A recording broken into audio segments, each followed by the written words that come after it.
Plus que jamais, il est important pour les humains d'apprendre à se comprendre, à comprendre notre mode de fonctionnement, à savoir comment se régénérer, à savoir comment se connecter, augmenter la qualité de nos communications et de nos relations.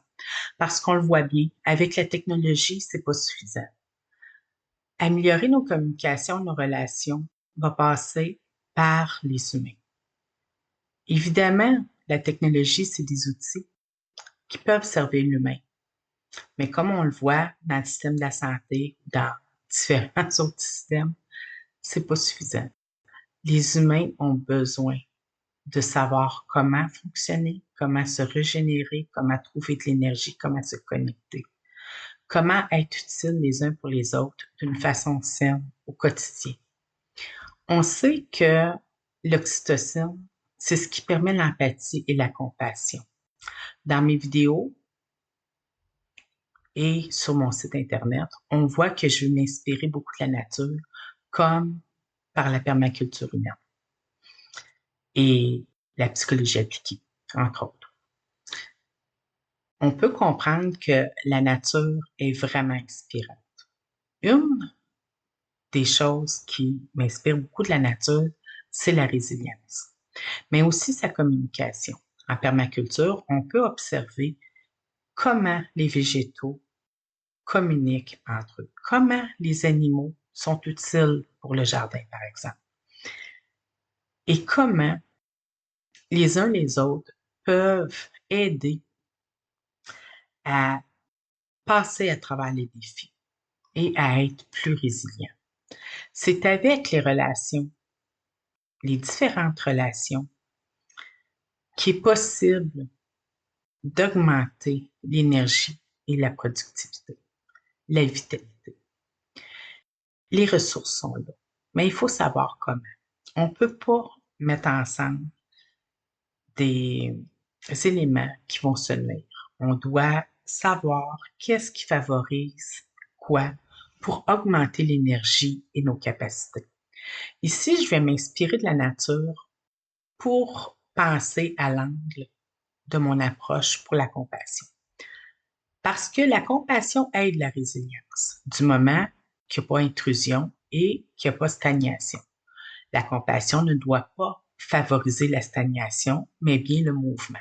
Et c'est important qu'on se rappelle. La compassion doit favoriser le mouvement et non la stagnation. Toujours se rappeler ça parce que sinon, ça s'annule. On ne peut pas aider tout en usant à la fois. Donc, on se rappelle que l'oxytocine, c'est ce qui permet la création et la capacité, c'est-à-dire de l'empathie et de la compassion. L'oxytocine, c'est une des trois hormones du bonheur, je le répète. J'en ai déjà parlé dans d'autres vidéos, mais je vais le répéter encore. Les trois hormones étant la dopamine, la sérotonine et l'oxytocine, qui permettent, eux, d'agir. L'empathie agit par la compassion, par la capacité de se mettre à la place de l'autre dans les moments les plus vulnérables, difficiles et les douleurs, par exemple, les deuils, les fins de chapitre, les moments qui sont douloureux pour l'humain. La, la capacité de se mettre à la place de l'autre va être utile pour la compassion, qui, elle, va agir et intervenir auprès de l'autre humain, ce qui va permettre la diminution de l'anxiété et du stress chez l'autre personne et aussi l'augmentation de l'oxytocine.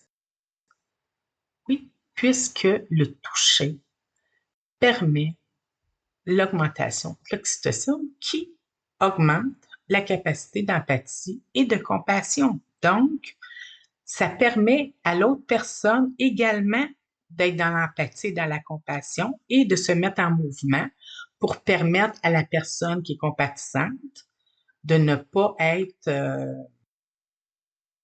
une béquille à long terme.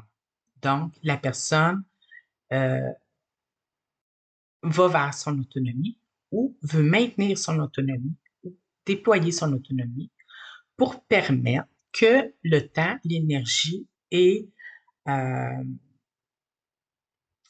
c'est-à-dire le temps, l'énergie et l'attention soient bien répartis. Et donc, si on revient au cercle vertueux, c'est le geste de compassion qui permet le toucher, qui permet l'augmentation de l'oxytocine, qui à la fois augmente l'empathie et la compassion, le toucher qui réduit le stress et l'anxiété à la fois, et c'est l'oxytocine qui permet de pouvoir être empathique et dans la compassion également. Donc, c'est ce qu'on pourrait dire un cercle vertueux parce que ce que ça veut dire, c'est que le geste de compassion et l'empathie se transmet par le déploiement de l'oxytocine qui est stimulé par le geste. Et donc, c'est ensemble qu'on augmente nos qualités humaines et notre humanité. C'est vraiment euh, quelque chose qu'il faut être conscient parce que c'est une attention qui, euh, qui devrait être faire partie de l'éducation.